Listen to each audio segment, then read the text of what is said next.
हमारा कोहेसिवनेस था, ठीक है। कोहेसिवनेस मतलब ग्रुप कितने एक दूसरे के पास हैं, एक दूसरे के टुगेदर हैं, कितनी उनके अंदर वी फीलिंग आ रही है, ठीक है। तो कोहेसिवनेस मतलब पास पास। तो जितने ज़्यादा ग्रुप मेंबर एक दूसरे के साथ में होंगे, उनके अंदर बाइंडिंग ज़्यादा होगी, म्यूचुअल अट्रैक्शन ज़्यादा होगी, उतना ही ज़्यादा इनके अंदर कोहेसिवनेस ज़्यादा होगा। अब कोहेसिवनेस की वजह से होता क्या है, अगर कोहेसिवनेस ज़्यादा है तो उसकी वजह से member starts thinking, feeling, acting as a social unit. वो एक सोशल यूनिट की तरह एक जैसा सोचना, फील करना और एक्ट करना शुरू कर देते हैं। And there is increase desire to remain in that group. अगर कोहेसिवनेस बहुत ज़्यादा होता है तो there is an increase desire to remain in that group. उस ग्रुप में रहने की चाहत ज़्यादा बढ़ जाती है, उसी ग्रुप में वो लोग रहना चाहते हैं, ठीक है। Extreme cohesiveness leads to group think. अगर हमारे ग्रुप के अंदर कोहेसिवनेस बहुत ज़्यादा बढ़ जाता है तो उसकी वजह से एक फिनोमेना होता है जिसको हम ग्रुप थिंक बोलते हैं, and it is negative. Group think जो है वो नेगेटिव है। तो ग्रुप थिंक होता क्या है, ग्रुप थिंक में क्या होता है, अगर मैं अपने ग्रुप मेंबर्स के बहुत ज़्यादा क्लोज हूँ, उनकी बहुत ज़्यादा टुगेदरनेस हमारे अंदर है, तो मैं उनको ऐसे देखूंगी ना कि ये जो कर रहे हैं सही कर रहे हैं, इनके जो डिसीजन है वो सही है। और अगर मुझे ऐसा कभी लगेगा भी कि गलत है तो मैं ये सोचूंगी कि नहीं, मुझे इनको कॉन्ट्राडिक्ट नहीं करना चाहिए, मुझे इनको रॉन्ग नहीं बोलना चाहिए, बिकॉज मे बी उनको ऐसा लगे कि ये तो मेरे जैसा इंसान ही नहीं है। अगर इसको मेरे एक्शंस गलत लग रहे हैं तो ये मेरी और इसकी थिंकिंग मैच नहीं करती, तो हम सिमिलर नहीं है, तो उनको ऐसा लग सकता है जिसकी वजह से मुझे ग्रुप से निकाल सकते हैं, इसका भी डर होगा मुझे। तो cohesiveness leads to group think, जहाँ पे लोग एक दूसरे को क्रिटिसाइज करना बंद कर देते हैं। And since they stop criticising one another, the productivity, the performance of the group decreases. Group think की वजह से ग्रुप की प्रोडक्टिविटी, ग्रुप का परफॉर्मेंस डिक्रीज हो जाता है। So it is negative phenomena. हमने क्या पढ़ा था अभी, ये है हमारा ग्रुप स्ट्रक्चर के 4 एलिमेंट्स थे हमारे, रोल्स, नॉर्म्स, स्टेटस और ग्रुप थिंक, ठीक है। फिर हमारे टाइप्स ऑफ ग्रुप। तो टाइप्स ऑफ ग्रुप, हम 3 ग्रुप टाइप्स को पढ़ेंगे। फर्स्ट में हमारा आता है प्राइमरी सेकेंडरी, फिर हमारा आता है फॉर्मल इनफॉर्मल, और फिर आता है in group out group. Primary secondary group क्या होते हैं, प्राइमरी ग्रुप वो होते हैं जो प्री एग्जिस्टिंग ग्रुप होते हैं, पहले से बने हुए होते हैं, और हम उसका जनरली उसका पार्ट हम लाइफ टाइम तक रहते हैं। We are born in those groups. हम उस ग्रुप को चूज नहीं करते, but we are rather assign those group, ठीक है। जैसे ही हमारा जन्म होता है वैसे ही हमें वो ग्रुप मिल जाता है। तो दैट इज प्राइमरी ग्रुप। उसके बाद है हमारा सेकेंडरी ग्रुप। तो सेकेंडरी ग्रुप वो होता है जो कि हम बाय चॉइस ज्वाइन करते हैं, हम उस ग्रुप को चूज करते हैं और फिर हम ज्वाइन करते हैं उसको। तो हम जो जिस ग्रुप में बॉर्न होते हैं they are primary group, and the groups we choose by choice are secondary group, ठीक है। प्राइमरी ग्रुप में फेस टू फेस इंटरेक्शन ज़्यादा होता है, क्लोज फिजिकल प्रॉक्सिमिटी ज़्यादा होती है, मतलब एक दूसरे को जानते हैं, एक दूसरे के आसपास रहते हैं, एक दूसरे से फेस टू फेस मिलते रहते हैं, और जो मेंबर्स होते हैं ग्रुप के वो वार्म और इमोशनल बॉन्ड शेयर करते हैं। सेकेंडरी ग्रुप में ऐसा कुछ नहीं होता। मेंबर्स आर मोर इम्पर्सनल, मतलब पर्सनल नहीं होते, उसका ऑपोजिट होते हैं, इनडायरेक्ट होते हैं, जनरली ज़्यादा कम्युनिकेट नहीं करते एक दूसरे के साथ, और लेस फ्रीक्वेंट मिलते हैं, ठीक है। प्राइमरी ग्रुप जो होते हैं they are central to our functioning, मतलब हम जैसे फंक्शन करते हैं उसको बहुत ज़्यादा इन्फ्लुएंस करते हैं, हमारे आइडियाज़ और वैल्यूज़ को डेवलप करने में ज़्यादा रोल प्ले करते हैं, इंपॉर्टेंट। और सेकेंडरी ग्रुप जो होते हैं वो शॉर्ट लिव्ड हो सकते हैं, लॉन्ग लिव्ड भी हो सकते हैं, but generally they are short lived than compare to primary group. Primary group के अंदर बाउंड्रीज लेस परमिएबल होती है, मतलब हम अपनी मेंबरशिप को चूज नहीं कर सकते, हम जल्दी अपनी मर्जी से ज्वाइन या लीव नहीं कर सकते। On the other and secondary group को हम इजिली लीव कर सकते हैं, इजिली ज्वाइन कर सकते हैं। प्राइमरी ग्रुप का एग्जाम्पल हो गया family, religion, caste. So these are the groups that we are born into. We don't usually change them. We share emotional bond with the people or group members of these group, at face to face interaction ज़्यादा होता है। On the other hand, secondary group का example हो गया political parties. Political parties के preferences हमारे बदलते रहते हैं, हम कभी किसी और पार्टी को ज्वाइन कर लेते हैं, कभी किसी और का पार्टी को ज्वाइन कर लेते हैं। फेस टू फेस इंट्रैक्शन सारे मेंबर्स के साथ नहीं होता, इमोशनल बॉन्ड उतना ज़्यादा नहीं होता, ठीक है। देन इसका अनदर एग्जांपल हो सकता है स्पोर्ट्स टीम। तो ये तो हमारा primary and secondary group. Then we है formal informal group. Formal group जो होता है वो फंक्शंस, उसके अंदर जो भी ग्रुप मेंबर्स के फंक्शन होते हैं they are explicitly stated. Explicitly मतलब in detail, in extreme detail stated होते हैं वो। इनफॉर्मल ग्रुप में ऐसा नहीं होता, रोल्स जो होते हैं वो डिफाइंड नहीं होते उतने ज़्यादा, स्पेसिफिक नहीं होते उतने ज़्यादा, एंड क्लोज रिलेशनशिप एग्जिस्ट करता है अमंग मेंबर्स। अब जो फॉर्मल ग्रुप होता है, फॉर्मल ग्रुप में formation is based on specific rules. Formation जो होता है वो स्पेसिफिक रूल्स पर बेस्ड होता है। जो फॉर्मल ग्रुप होता है उसके अंदर ग्रुप कैसे बनेगा, ग्रुप बनाने में क्या क्या चीज़ें आएंगी, वो लॉ के अकॉर्डिंग और रूल्स के अकॉर्डिंग हम डिफाइन करते हैं या डिसाइड करते हैं। इनफॉर्मल ग्रुप में ऐसा कुछ नहीं होता, कभी भी ग्रुप बन जाता है, कभी भी ग्रुप टूट जाता है। फॉर्मल ग्रुप का एग्जाम्पल हो गया ऑफिस, यूनिवर्सिटी। इनफॉर्मल ग्रुप का एग्जाम्पल हो गया peer group. Then we have in group and out group. In group जो हमारा खुद का ग्रुप है, आउट ग्रुप जो हमारा दूसरा ग्रुप है, मतलब हमसे अलावा कोई भी और ग्रुप है। जैसे कि अगर मैं अपनी कंट्री की बात करूं तो आई एम फ्रॉम इंडिया, तो इंडिया जो है वो मेरा इन ग्रुप हो गया, मेरा अपना ग्रुप हो गया। तो जो भी मेरे फेलो इंडियंस हैं उनके साथ मुझे वी फीलिंग आएगी, है ना। और मैं उसके बाद किसी और भी कंट्री को अगर कंपेयर करूं कि अफगानिस्तान है, यूरोप है, यूरोप तो पूरा नहीं शुरू, किसी भी और कंट्री को, बांग्लादेश हो गया, भूटान हो गया, नेपाल हो गया, तो वो जो कंट्री है वो दे वाली फीलिंग देगा मुझे, तो वो हमारे लिए आउट ग्रुप हो गया। हमसे अलग जो है दे आर आउट ग्रुप, उनको हम दे से रेफर करते हैं। इन ग्रुप के मेंबर जो होते हैं वो सिमिलर होते हैं, फिर एक दूसरे को हम अच्छे फेवरेबल तरीके से देखते हैं, मतलब एक दूसरे में म्यूचुअल लाइकिंग होती है और डिजायर ट्रेट्स होते हैं। आउट ग्रुप जो होता है वो डिफरेंटली हम व्यू करते हैं, नेगेटिवली व्यू करते हैं। ठीक है, अपने ग्रुप के मेंबर के लिए पॉजिटिव फीलिंग, दूसरों के ग्रुप के मेंबर के लिए नेगेटिव फीलिंग। अभी यहाँ तक हमने देख लिया कि ग्रुप क्या-क्या टाइप्स के होते हैं, कैसे बनते हैं, क्या कैरेक्टरिस्टिक्स होते हैं। अब होता है कि अगर हम ग्रुप सेटिंग्स में काम कर रहे हैं तो उसकी वजह से हमारा बिहेवियर कैसे इन्फ्लुएंस होता है। Number one phenomena is social loafing. Social loafing is reduction of individual effort when working on a collective task. जब हम किसी कलेक्टिव टास्क पे और लोगों के साथ काम कर रहे होते हैं तो हमारा जो इंडिविजुअल एफर्ट होता है वो रिड्यूस हो जाता है। ऐसा क्यों होता है? ऐसा इसलिए होता है बिकॉज हमें लगता है सारा काम हम ही क्यों करें, और भी तो लोग हैं वो कर लेंगे, सारी रिस्पॉन्सिबिलिटी हमारे ऊपर तो है नहीं। तो that is diffusion of responsibilities और reduction in efforts of individual while working on collective tasks because of diffusion of responsibilities, social loafing। ठीक है, इंडिविजुअल लेस हार्ड वर्क करते हैं, दे उनको ये मतलब ज़्यादा वर्क पुट इन करना अच्छा नहीं लगता, एंड परफॉर्मेंस जो presence of other leads to, ये दूसरा पॉइंट है, ये मैं वैसे बता देती हूँ। इतना समझ आ गया, ये डेफिनेशन है, इसको छोड़ दो।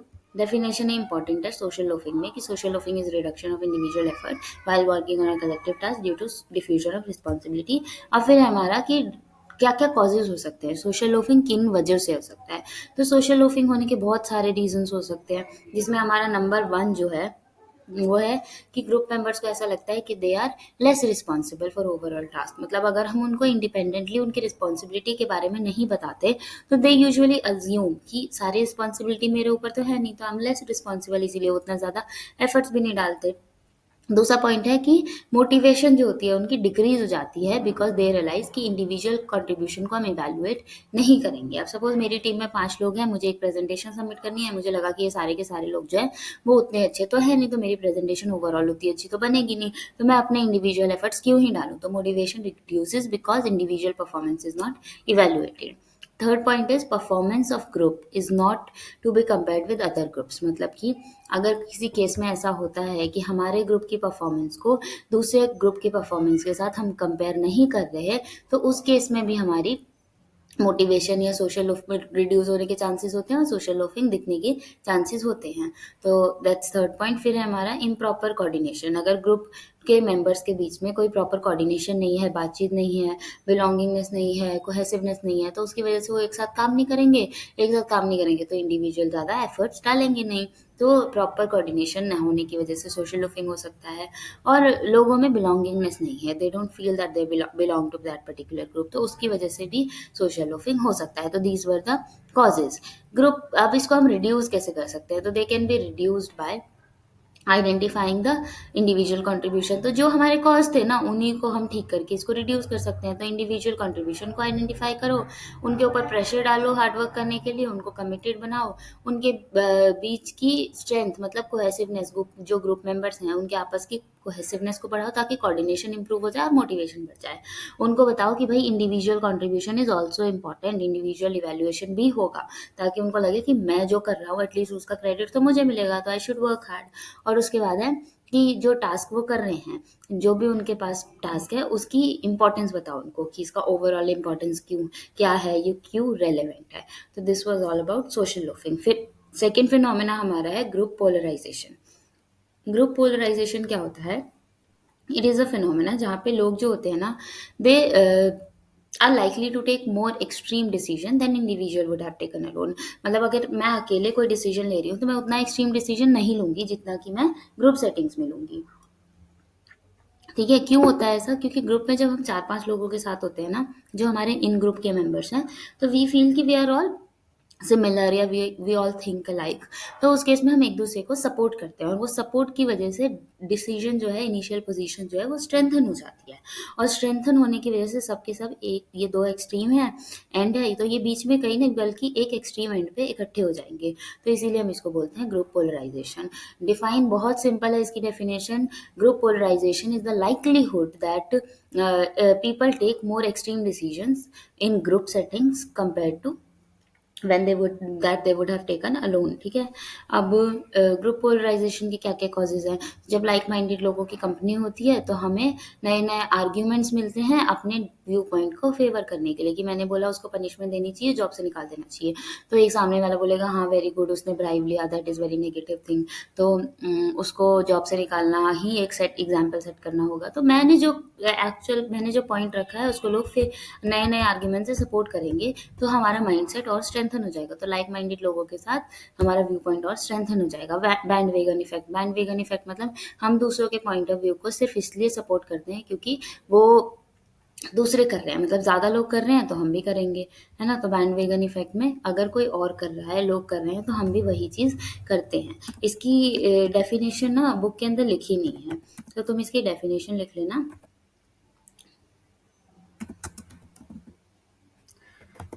इसमें बुक के अंदर बस इतना ही लिखा हुआ है जो यहाँ पे लिखा हुआ है कि when you find other sharing your view point you feel that your view point is validated by public. मतलब जब हम देखते हैं कि लोग हमारे व्यू पॉइंट को सपोर्ट कर रहे हैं तो हमें लगता है कि ये तो वैलिड पॉइंट है, लोग वैलिडेट कर रहे हैं, लोगों को अच्छा लग रहा है, तो this is the right thing to do.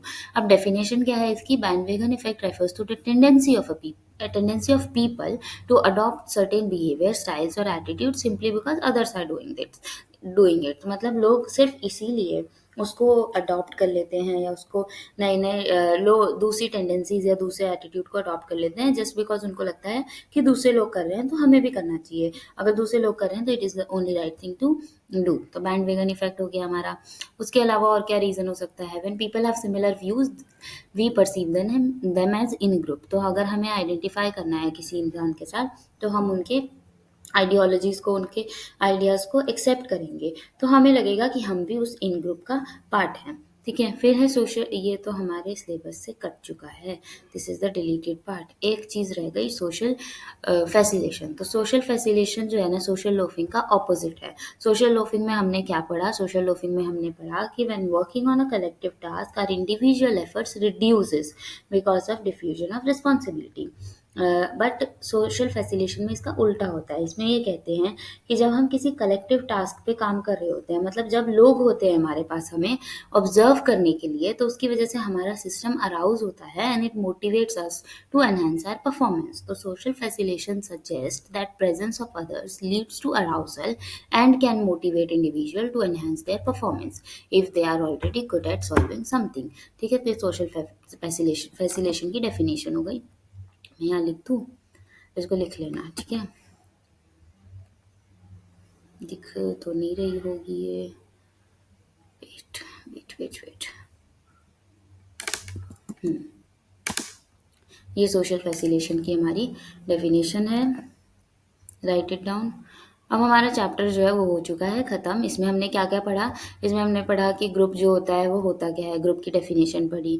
फिर हमने देखा कि जो हमारा ग्रुप होता है वो हम क्यों ज्वाइन करते हैं। किसी भी ग्रुप का अगर हम पार्ट हैं तो why do we join that group?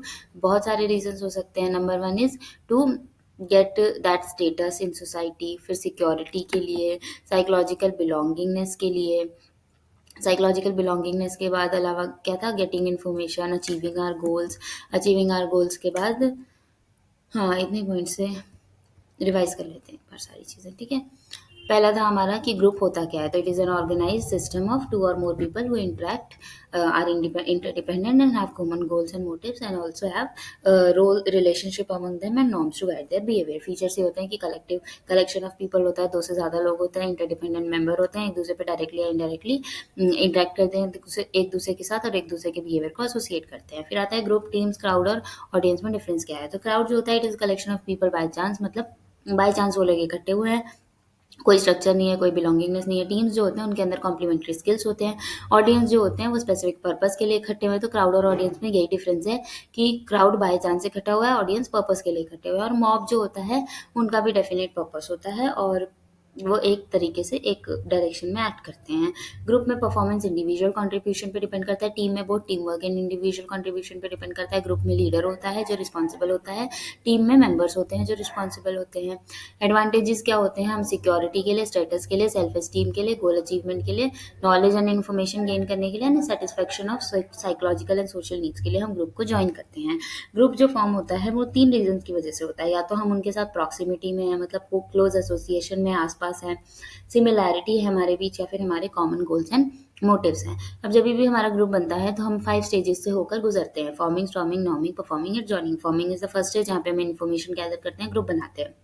Storming is the second stage जहाँ पे इंट्रा ग्रुप कॉन्फ्लिक्ट होते हैं क्योंकि हम एक दूसरे से डिसएग्री करते हैं about the goals of our group, about the motive, about the hierarchy, इन सब के बारे में। जब ये रिजॉल्व हो जाता है तो थर्ड स्टेज आता है नॉर्मिंग। नॉर्मिंग इज व्हेन हम नॉर्म्स डिसाइड करते हैं कि क्या रूल्स हमारे ग्रुप में फॉलो होंगे और उन रूल्स को हम कैसे बिहेवियर को गाइड करने के लिए यूज करेंगे। देन वी हैव परफॉर्मिंग जहाँ पे हम अपने गोल की तरफ एक्ट करते हैं, परफॉर्म करते हैं। Joining is when the group disbands और डिसॉल्व्स बिकॉज हमारा टास्क कंप्लीट हो चुका होता है। अब ये सारे एक सीक्वेंस में नहीं होते, साइमल्टेनियसली भी हो सकते हैं। फिर हमारा आता है ग्रुप स्ट्रक्चर। ग्रुप स्ट्रक्चर मतलब डिस्ट्रीब्यूशन ऑफ टास्क क्या होगा हमारे ग्रुप में, रिस्पॉन्सिबिलिटीज क्या होगी, क्या स्टेटस होगा। इसके 4 एलिमेंट्स हैं, roles, norm, status and cohesiveness. Roles, norm, status हमने पढ़ लिया कि रोल क्या रिस्पॉन्सिबिलिटी होगी, स्टेटस मतलब हमें क्या स्टेटस मिलेगा, अपने ग्रुप का हमारा क्या पोजीशन होगा सोसाइटी में, या तो वो अस्क्राइब हो सकता है या अचीव्ड हो सकता है। और हमारा रोल मतलब किसका क्या रिस्पॉन्सिबिलिटी है, कौन कौन से रूल्स एंड नॉर्म्स में आ जाएगा। कोहेसिवनेस हो गया कि ग्रुप मेंबर्स कितने एक दूसरे से टुगेदर हैं, बाइंडेड हैं, म्यूचुअल अट्रैक्शन है उनके बीच। ज़्यादा कोहेसिवनेस होता है तो वो एक जैसा सोचना, फील करना और एक्ट करना शुरू करते हैं, as a social unit act करना शुरू कर देते हैं। और इसकी वजह से कई बार ग्रुप थिंक का फिनोमेना हमें देखने को मिलता है which is negative, because group think में कोहेसिवनेस की वजह से they stop criticising one another and because of that the productivity और performance of the group decreases. ठीक है, फिर हमारा आता है